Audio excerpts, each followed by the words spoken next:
Yep, we're good. We got our players here. Jon and Nigel seated. They are ready to rock. I think they've been waiting for me to get back. I am very sorry that we had to delay them in any way, shape, or form because this is going to be epic. As once again, as I was for the previous game and will be for possibly the next two. It all depends on Nigel. Is Rafi Stern? Rafi, I'm very excited for this. And not the start that Jon wants. This is a far cry from monthly as an opening rack.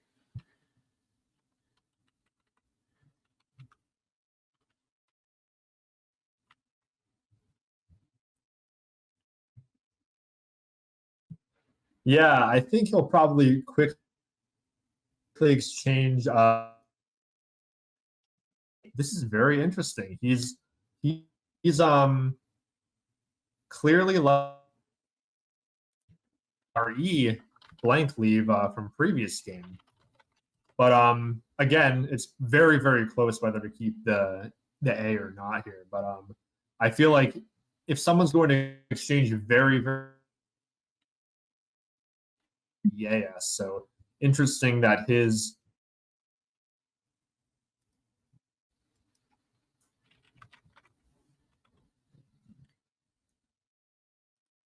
So yeah, trying not to speak over Rafi here, but and it looks like Nigel has. Looks like that'll probably be what he chooses to play. He could also play Bison as another.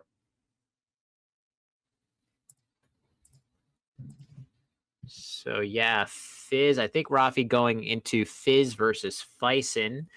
I think it actually would have made a relatively big difference to put the C on the board or not. That would have given Jon bingos that perhaps he does not have. So playing fewer tiles and a more defensive opening play, definitely helping Nigel. Rafi, you had a little lag there, so hopefully we stick with you. But if it's over with, then we should be good to go.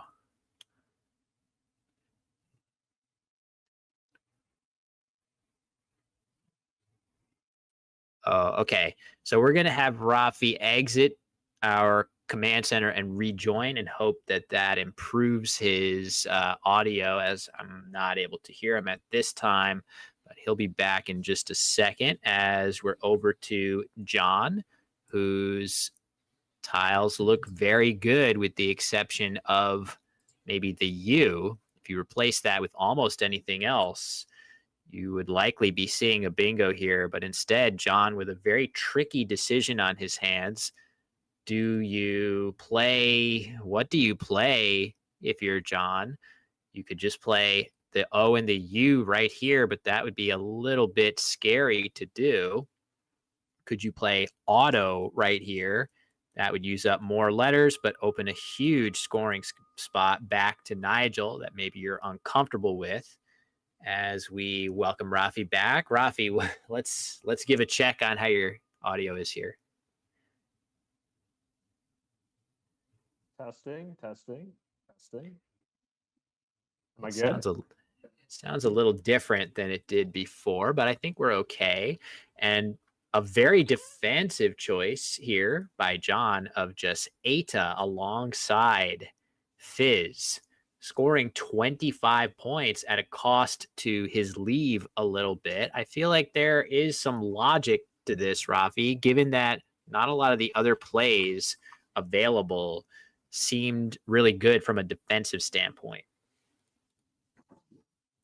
Yeah, I think it's a really cool and interesting choice. I think a slight improvement on that type of play would have been to just play Ta and keep the E.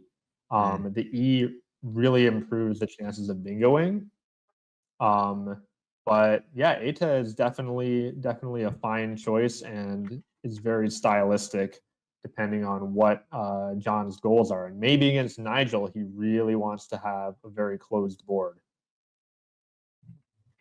Yeah, I think it makes sense. That is definitely something that a lot of people going up against Nigel, they have that attitude, and maybe for good reason, that if I can just keep the board a little bit tighter, he's not going to be able to use his incredible, basically flawless word knowledge to run away with a game. The problem with that is he's also very good at operating on tight boards as well. So you have to be careful what you wish for. There really is no silver bullet necessarily in terms of a strategy that's just going to work wonders against Nigel. He's pretty comfortable in most situations that have anything to do with Scrabble, Rafi.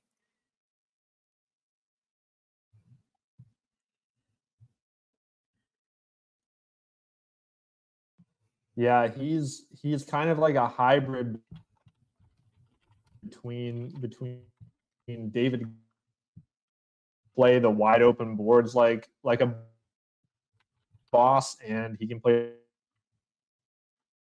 not not really any board type that he the close. Yeah, but definitely I can understand why some people would be more inclined to try to play a closed board against. You don't know all the words. Yeah. Interesting play there by Jon as we'll continue to work on Rafi's audio. I think it's close to good. He just plays love holding the two S's.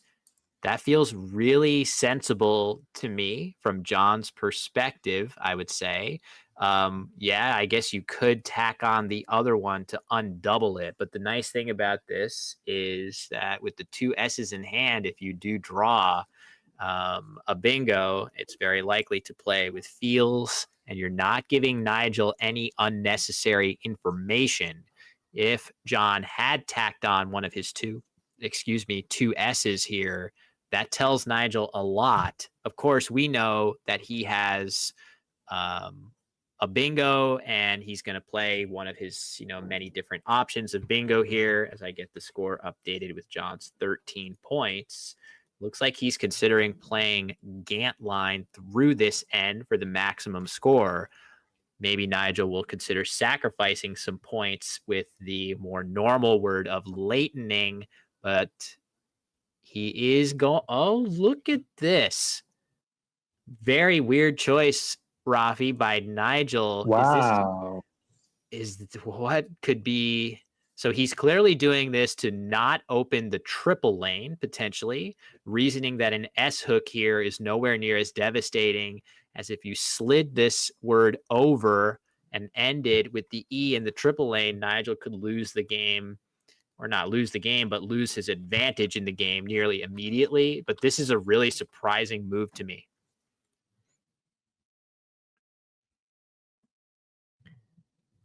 I agree. I'm very surprised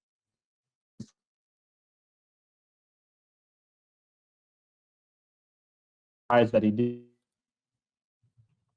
any huge drawback of putting a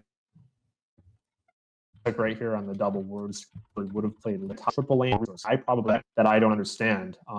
Maybe his reasoning is that he would rather take out the feels hook and make it harder to bingo, and he's okay with the prospect of Jon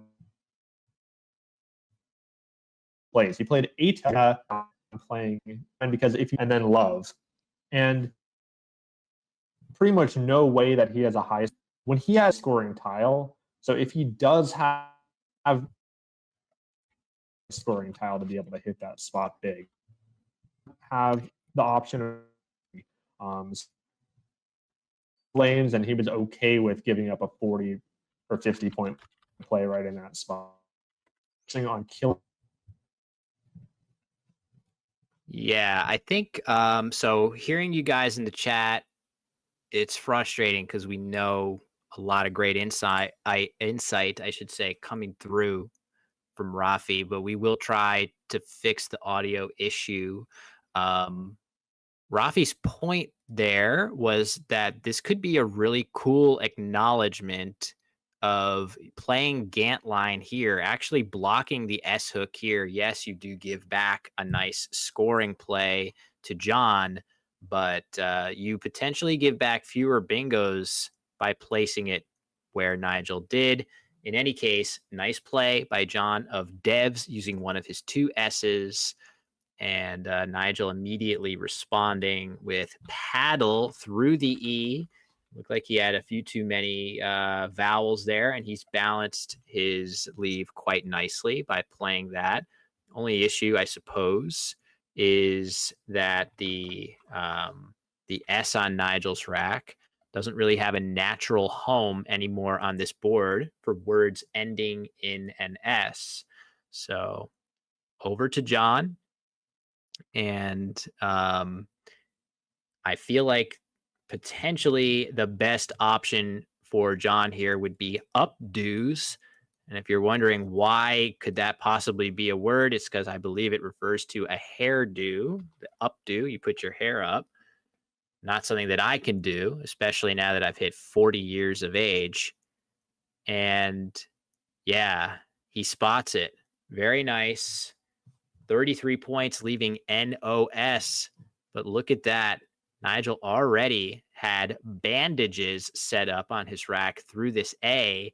He will now have the choice of whether he wants to play bondages through the O.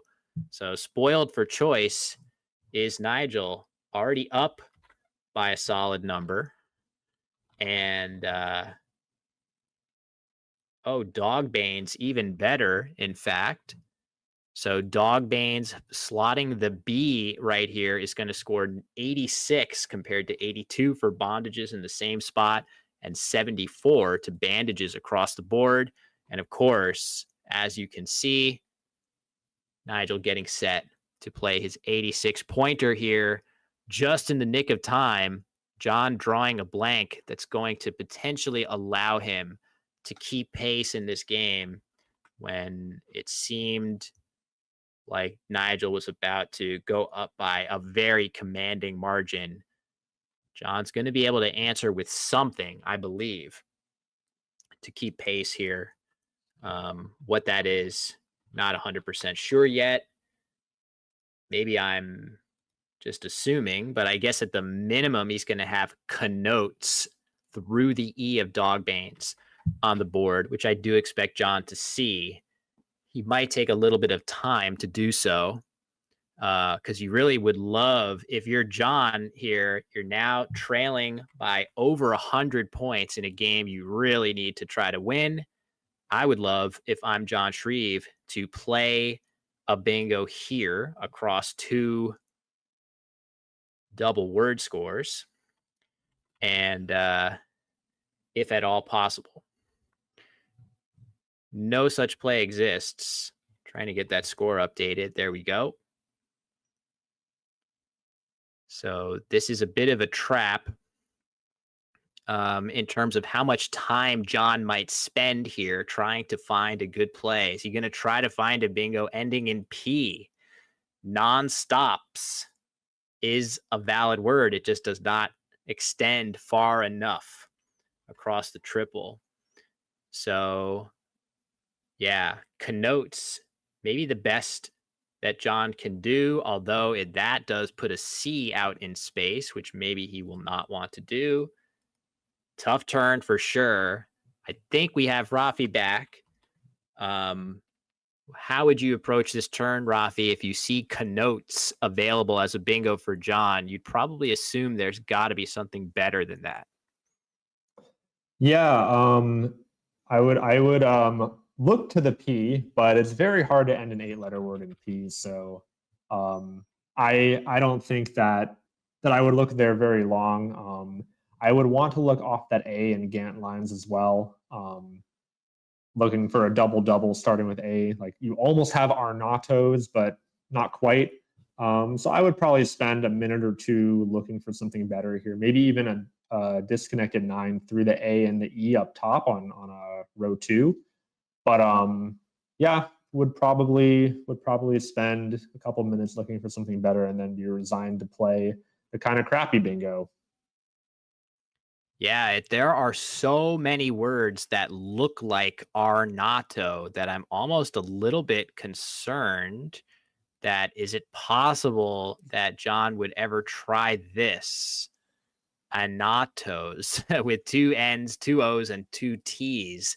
This is one of the few invalid combinations of many, many variations of that word, which I think it has to do with a dye of some sort, if or coloration.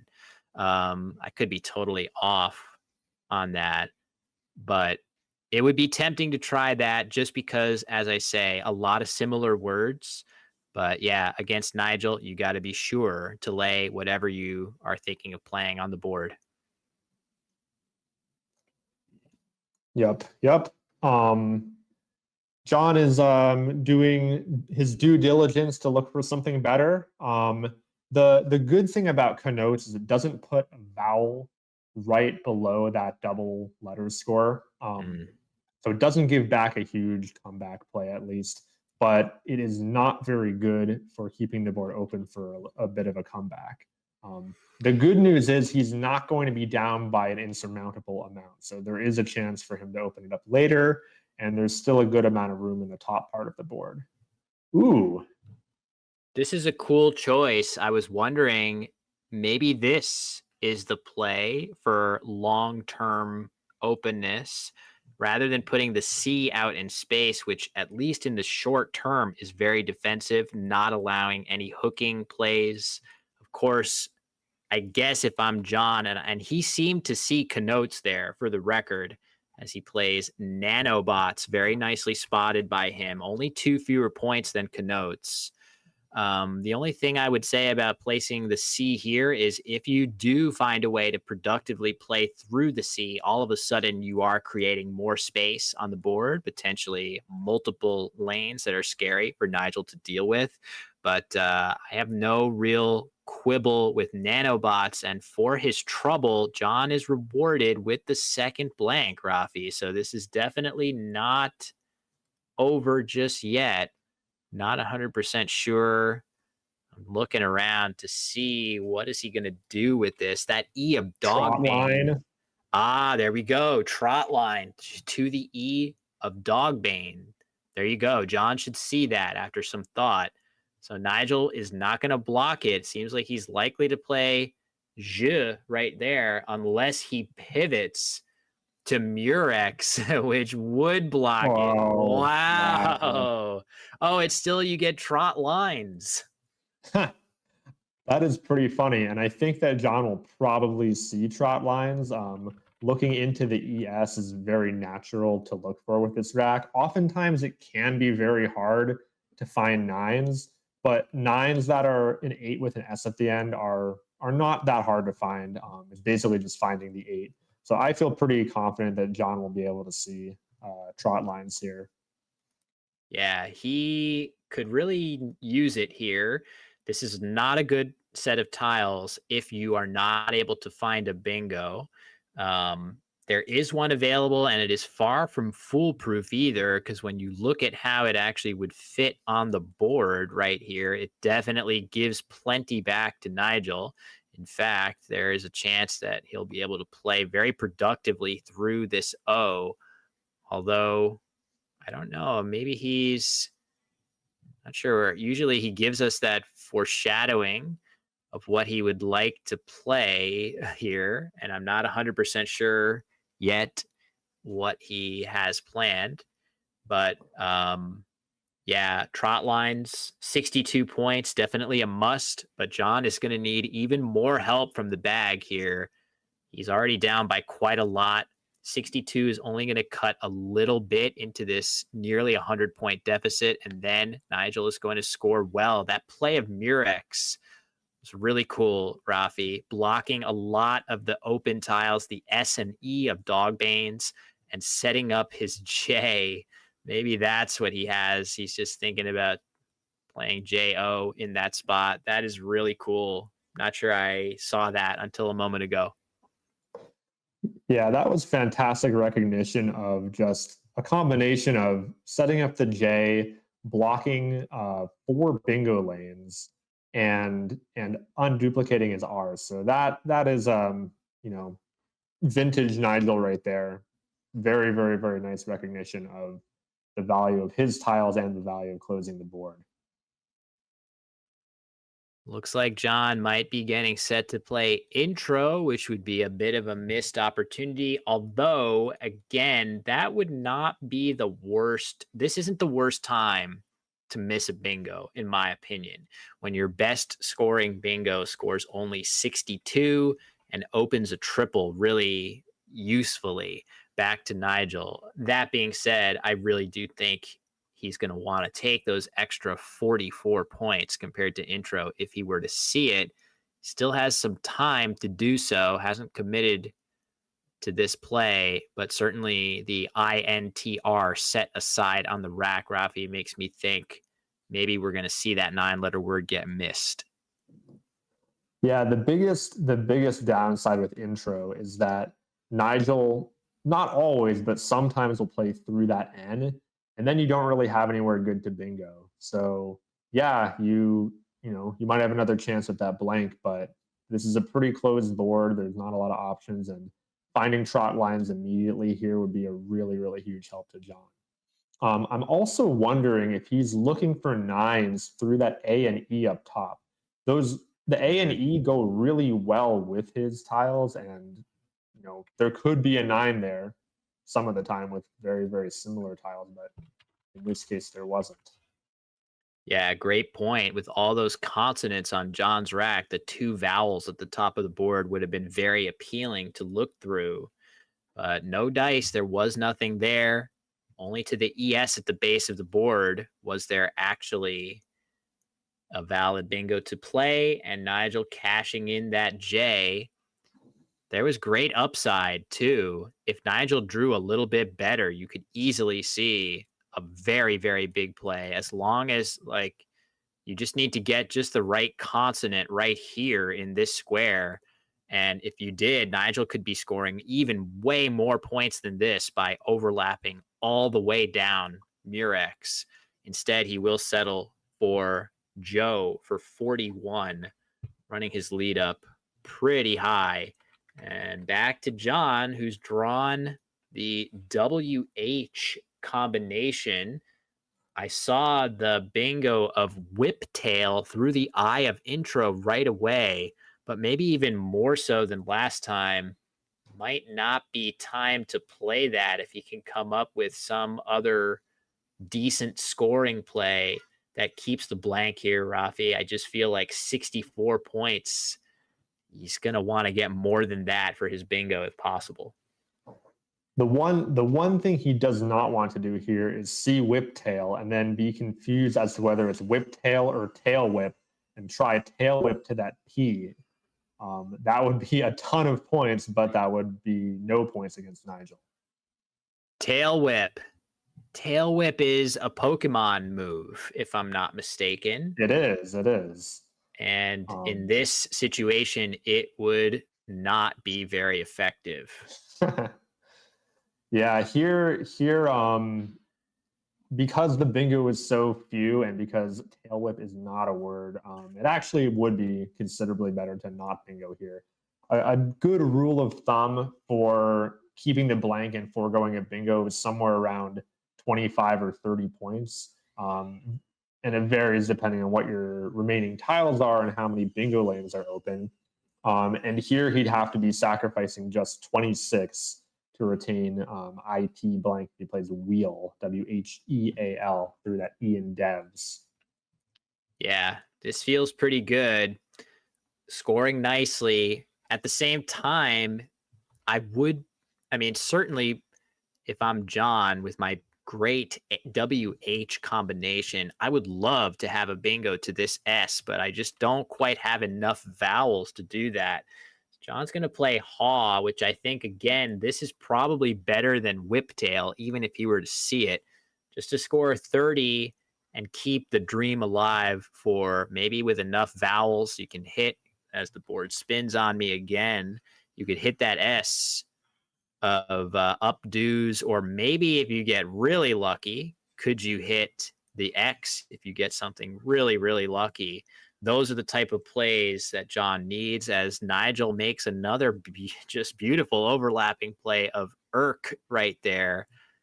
the K slotting in beautifully, scoring a ton of points. He played Urk very fast here, and I'm a little bit surprised that he didn't consider playing Merc and Hawk for longer than 5 seconds, just because it blocks a lot of bingo lanes. Like Urk is the play he was thinking of ahead of time, but I wouldn't be I wouldn't be opposed to playing Merc there, hooking the K on Hawk. It's probably a little closer than you might think. Yeah, so this is the play that Rafi referring to here, which definitely does a lot of work defensively, cutting off some of the bingos that could play down from either the N or T, and certainly cutting off all of the action that you could get hooking Haw. And here we go. Lattices, one of the two 77-point moves for Jon, just in the nick of time. So all of a sudden, hold on. I think I missed. Oh, yeah, I missed Nigel's play. So it's not that close, in fact. So Urk is going to score very well. And now Lattices is going to come down for Jon. And it gets him to within 50. Sorry about that, everybody. This is still a commanding position, I would say, for Nigel, given that he's up 50 plus whatever he's about to score. And I think we're about to maybe see crewmen find its way onto the rack. This is kind of a word that has a place in Scrabble history, Rafi, not in a video I've made, but do you know what I'm talking about when I say that? No, I don't. Please enlighten me. Yeah, this was played in a game, I think at a world championship, where Sammy Okasaga inverted the W and M and played Kremwen instead of crewmen, but it was not detected by his opponent and it stayed on the board. So let's see if Nigel plays the right spelling. Yep, there we go. First the W, then the M. This looks fantastic. 40 points. Nigel going up 90 and blocking a whole swath of the board in the process. That's definitely seems great to me. Very, very good play by Nigel, and Jon is probably thinking how wonderful it would be if that L were an E instead, so he could play Urea off of that T in intro. He's very, very close to a bingo here, and he may be close to other stuff as well. But yeah, Jon is in a rough spot here for sure. He might need to do something a little bit crazy to have a chance to come back.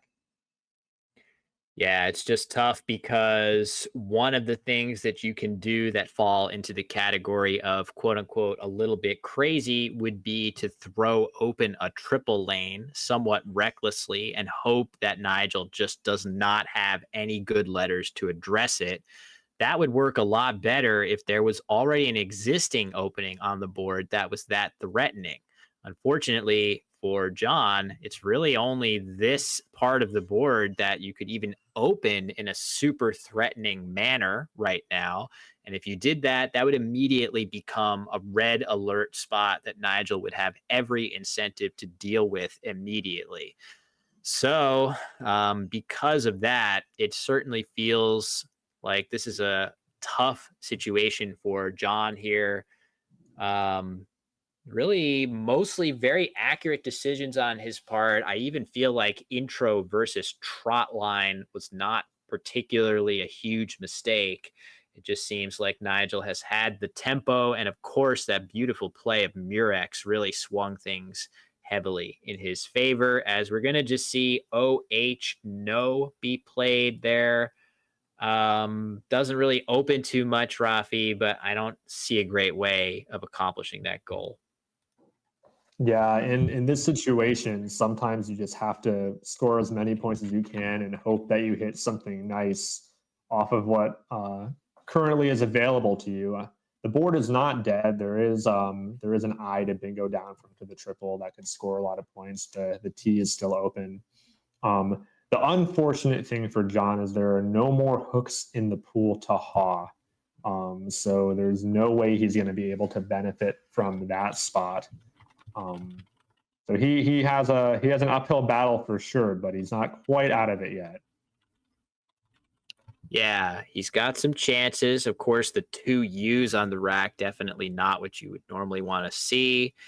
It feels like maybe at this point, are you thinking, if you're Jon, about trying to massage your rack enough to get a bingo ending in X? It feels like this is going to be the last line of defense that Nigel will want to block. He's probably going to be looking at other parts of the board, or he's just going to look to outrun you. So if he doesn't really do anything to address the defensive, quality of the board right now, he's going to probably score a bunch of points. That would be the reason that he doesn't make a defensive play. But if he does play defense, maybe it's in this area and you try to get something ending in X. That does not feel very likely. But there you go. This is kind of what I'm talking about here. He's addressing the hooks on Haw. There actually aren't any available from his perspective in the pool, but he's addressing the T of intro. And that X is open for good reason, Rafi. Getting a bingo there is next to impossible. Yeah, there's very few 8-letter words that end in X. The closest one that Jon has right now is probably fourplex. That's not in the pool. And so yeah, his only chance right now is something else. He can't bingo to the X and have any chance of winning. And at this point, it looks pretty bleak. I don't know how he can win with only one tile, or actually 3 tiles in the bag. I think his best chance would be to score a decent amount of points and hope somehow that Nigel has the Q and can't do much with it. Yeah, that Q is definitely top of mind for both players here. It is still lurking in the bag. So there's definitely, you need to at least look around. And if I'm Jon, I'm thinking to myself, is it possible at all that I could block all spots where that Q would play and create a very favorable situation for myself in the end game? And there we go. This is exactly the sort of move that does accomplish that, as I feel like this I might be the only reasonable place to play the Q without the I on Nigel's rack. But Jon is going to get the bad news that I guess the I is coming to him, but also the Q, and that should probably do it for him in this game. But I think that actually made a good deal of sense, Rafi, to play up there. One other option that I saw too was that he could have tried to fish for playing Quelia through the E and the A up there. That would be a 70-point Q play, and while it would probably fall short, it still would pose a question to Nigel as to whether he needed to block it or not. Wow, nice. That's really cool. So the E and A already on the board, and the L already on Jon's rack. He would have had to draw, he would have had a U already. So basically, some combination of Q, E. We can see the E was on Nigel's rack, but he doesn't know that. So that would have been a really cool thought to create an extremely annoying high scoring play. I feel like that works against a lot of players, Rafi, that might just miss that spot. But unfortunately, Nigel is not missing that much of the time. For sure. The only real way it would work is if there was a Q bingo in the pool as well, and you had to address either or. Yeah, that leaving some fog of war could have been a nice way to go. But either way, just to be clear, a lot of these, outcomes from this point would have been extreme pipe dreams for Jon. He was in a very, very rough shape to try to win this game. And it hasn't worked out for him, but he's going to have at least one more shot at it as maybe the last remaining person, depending on how the rest of the standings shake out. He might continue to be the last hope, as Nigel is going to move up to 23-3, an insane record with 5 games to go. Um, he's already 5.5 games ahead of Joey Krafchick. That means I think it's just down to Jon here, Rafi, if I'm not mistaken. That is correct. Jon will be 4 games behind with 5 to go. So Jon will need to win 5 games in a row against the best player in the world, possibly the best gamer in the history of games. And he's going to have to win 5 in a row to do it. And it has been done 3 times in a row by Joel Sherman back at 2018 Nationals. So it is not impossible, but it is a very, very tall task for anyone. That might be the craziest feat that we would ever have seen in the game of Scrabble, for somebody to defeat Nigel 5 straight times in order to capture a championship. I think we can all, I mean, if Jon wins even 2 games in a row or something to end the day, that's going to create such anticipation for tomorrow that I really, no slight to Nigel, who I love watching play and love to see him rewarded for his incredibly brilliant abilities. I definitely feel like I would love to see a couple Jon wins just to keep things interesting heading into the final day. I agree. I agree. The more drama, the better. And back to the game, this has been really, really interesting. Noticing how long Nigel's taking on this turn. He often plays his endgames very, very quickly, and he's taking a long time on this one. So I'm wondering what he's thinking and how he's trying to decide how to address the Q spot for Jon up top, where Jon is likely to play Quay if it isn't blocked. Yeah. Is this an opportunity for Nigel? What exactly? Just looking around.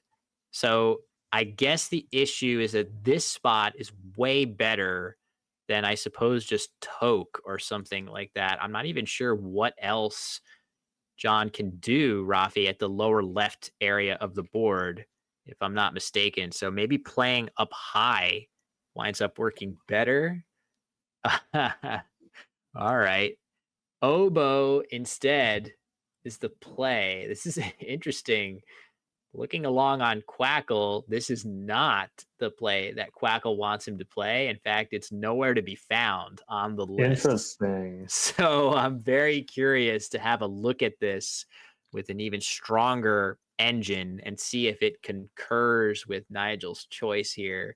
Oh, Kirsch, right. Okay. Everybody's pointing out that Kirsch is also available into the SH.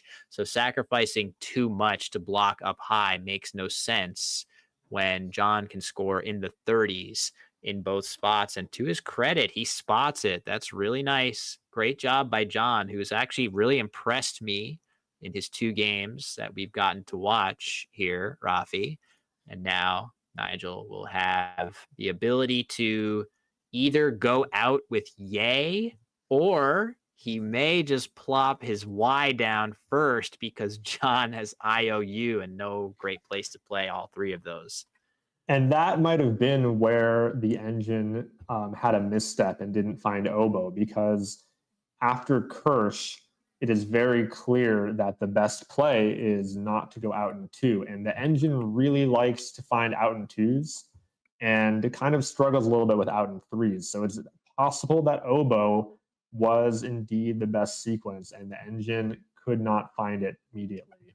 Yeah, I'm about to check using our even stronger engine, Macondo. And there you go. He plays just the Y as predicted, which is very impressive that he is all over it like usual. So, let me just see. I'm so curious now to see what we can discover when I load this game into Macondo. I'm going to do that in just a second. But, yeah, nicely played, of course, as usual by Nigel. And we're about to almost certainly, I'm going to get that confirmation that he has outdone our previous computer engine and found a sequence that's even better. And what can you say when that happens, Rafi? But man, it's just never gets old to watch. Never. It's pretty incredible. Nigel just he finds everything. He finds everything and he finds it quickly. And when he doesn't find it quickly, it's because the computer can't find it at all. So OI under the Q for Jon. And then Ya and Yor, again, the best play. And that is going to give Nigel a final score of, hopefully it loads for me. There we go. 481 to 409. So a critical win for Nigel. He is getting closer and closer to clinching victory here. Not sure what we'll expect to hear if we cut over the board, but maybe we'll see. You were supposed to do. Yeah. Was it the last in the bag? What's that? The Q was in the bag. Yes. Yeah. When I played fail. But okay. You are Clara there. I got it, but I don't see any place for you. Well, good. And you want me to submit? Yeah. Okay. Thank you. That's 409, 481. Yes. Game 26. Well, all right. We got an actual question. Was the Q the last tile in the bag? And it was among them. But yeah, not too much. I mean, this game was pretty firmly in Nigel's control, Rafi. So not too much to go after in the post game. For sure. And Jon played a really, really phenomenal game with the only real misstep there being not playing the 9-letter bingo, and that was a very, very small error, it turned out. So yeah, talk about it a little bit, and now Jon just has to get ready for another battle, see what he can do, see if he can roll off 5 straight wins.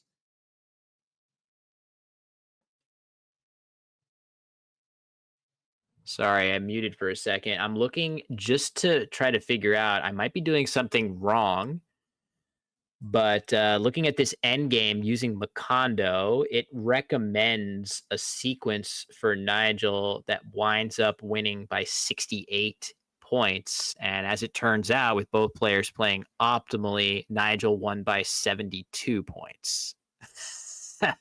So Was be Kirsch the optimal play? well after Kirsch, Oh, I see what you're saying. After yeah, Kirsch might have not been optimal. right. So let me see. That's a good point. Although, yeah, I just need to reverse direction here and enter that in. So then Nigel plays oboe, right? So Jen commit 6. We're going to figure this out. Did he beat the engine again? Okay. And then from Jon's perspective, Kirsch is what Macondo wants from him. So, yeah, I think for whatever reason, it's recommending a sequence prior to Nigel's play of oboe that winds up winning by 68. Whereas after optimal play, after oboe, he wins by 72. So, Crazy. yeah, I just don't. I'm probably doing something wrong. So I guess are people already Macondoing this in the chat and discovering that it wants him to play oboe? If I run Macondo on low plies. Okay, more plies. I don't know how to do that. Thank you, everybody, for knowing more. So I guess he has done what the engine wants, which is one of the least surprising things to discover. I thought maybe there's some chance, but I don't think this end game is so complicated and Macondo's end game is so accurate that I would be surprised if there was some issue with this one. So in any case, nicely done to Nigel. And if we consider the standings now, So Jon going into this game was 3 games back. With his win, Nigel moves to 4 games ahead of Jon with 5 to go in the tournament. And they have him playing Ori in this round, and maybe the reason is because I wonder if the pairings are right given the situation, because Ori cannot catch Nigel. Well, yeah, I guess it's not showing Ori's previous result. Technically, if Ori won his game, he would move up to 5. Oh no, he would be 6 games back of Nigel. This is kind of weird. I wonder, do we want to sanity check this? Jon is the only one who can mathematically catch Nigel at this point. Yeah, I mean, in point of fact, Ori's gonna, play as hard as anyone against Nigel. So, but I feel this is kind of a weird choice. The only thing that that makes this okay is that even if Nigel wins, if Jon wins also, he'll be 4 behind with 4 left. Okay. But he'll be a ton of spread behind, and he'll have to win by 500 total over the course of 4 games. So it'll be nearly insurmountable, but 500 points over 4 games against most people is pretty doable. I don't know if anyone could beat Nigel by 500 points over 4 games very easily. Yeah, that's going to be a tall order. Yeah, I think I know it seems like neither Nigel or Ori have any objection that they're about to play on stream, but I would love to just get a confirmation that this is like the director has vetted this pairing. So what we're going to do maybe is just take just a minute break and cut to the break screen, and we're going to figure out whether this is really the game we want to show and what the rationale might be for that.